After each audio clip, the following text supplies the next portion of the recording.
حاضرین گرامی، جس وقت ہم رزق کی کنجیوں کے عنوان پر گفتگو سننے جا رہے ہیں، میں سب سے پہلے اس مسئلے کو واضح کرنا چاہتا ہوں کہ پیسہ جسے کہتے ہیں، دولت جسے کہتے ہیں، یہ دو دھاری تلوار ہے۔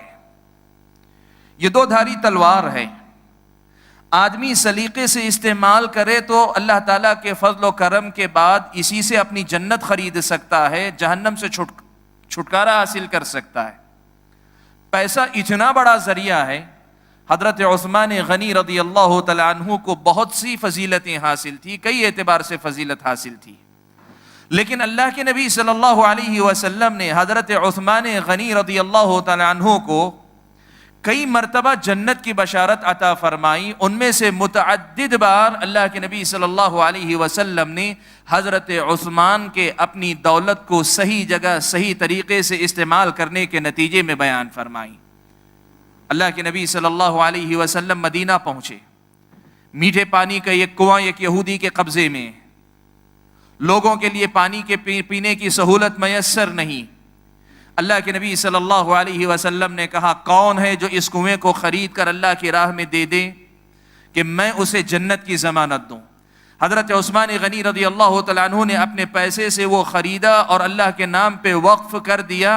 اللہ کے نبی صلی اللہ علیہ وسلم نے حضرت عثمان کو جنت کی بشارت دی۔ جنگ تبوک کے موقع پہ حضرت عثمان غنی رضی اللہ تعالیٰ عنہ، بڑی شدید جنگ تھی، پیسے کی بڑی شدید ضرورت تھی، سفر بڑے دور کا تھا، وسائل کم تھے مسلمانوں کے پاس۔ اللہ کے نبی نے صحابہ کو صدقہ و خیرات کرنے کا حکم عطا فرمایا۔ عثمان غنی رضی اللہ تعالیٰ عنہ کا ایک قافلہ، ابھی تجارت کا قافلہ کامیاب تجارت کے بعد لوٹا تھا، سارا مال ابھی جانوروں پر پورے قافلے کے ساتھ لدا ہوا ہے۔ حضرت عثمان غنی نے سارے جانوروں کے ساتھ وہ قافلہ اللہ کے نبی کے حوالے کر دیا، جنگ تبوک میں اس کو دے دیا۔ اللہ کے نبی صلی اللہ علیہ وسلم اتنا خوش ہوئے کہ آپ صلی اللہ علیہ وسلم نے فرمایا، کہا کہ آج کے بعد عثمان جو چاہے عمل کر لے، اس کا عمل اسے نقصان نہیں پہنچائے گا۔ اللہ کے نبی صلی اللہ علیہ وسلم نے جنت کی بشارت حضرت عثمان کو دی۔ بھائیو، ایسی مثالیں بہت ساری ہیں کہ پیسہ ایک ایسی چیز ہے، اگر آدمی ان کا صحیح استعمال کرے، دولت کا صحیح استعمال کرے تو یہ جنت خریدی جا سکتی ہے۔ اس سے اللہ تعالیٰ کے فضل و کرم کے بعد اللہ تعالیٰ کو راضی کر کے اللہ تعالیٰ کی جنت کے حقدار ہم اور آپ بن سکتے ہیں۔ لیکن یہی پیسہ اگر آدمی اس میں شریعت کے اصول و آداب کا خیال نہ رکھے تو یہی پیسہ آدمی کے لیے وبال بن جاتا ہے۔ پیارے نبی صلی اللہ علیہ وسلم نے یہ بات بیان فرمائی، کہا لِكُلِّ أُمَّةٍ فِتْنَةٌ وَفِتْنَةُ أُمَّةِ الْمَالِ۔ ہر امت کے لیے اللہ تعالیٰ نے ایک مخصوص فتنہ رکھا ہے، ہر امت کے لیے خاص چیز کو اللہ تعالیٰ نے فتنہ بنایا ہے، وہ امت اس فتنے کا خاص طور پر شکار ہوگی۔ اور میری امت کے لیے اللہ تعالیٰ نے اگر کسی چیز کو فتنہ بنایا ہے تو وہ مال ہے۔ مال اس امت کا فتنہ ہے۔ انما اموالکم واولادکم فتنہ، تمہارے مال اور تمہاری اولاد تمہارے لیے فتنہ ہے، آزمائش ہیں۔ بھائیو، اللہ کے نبی صلی اللہ علیہ وسلم نے اس مال کے فتنے کو سمجھاتے ہوئے کہا، لو کان لابن آدم وادیان من ذهب لابتغى ثالثا۔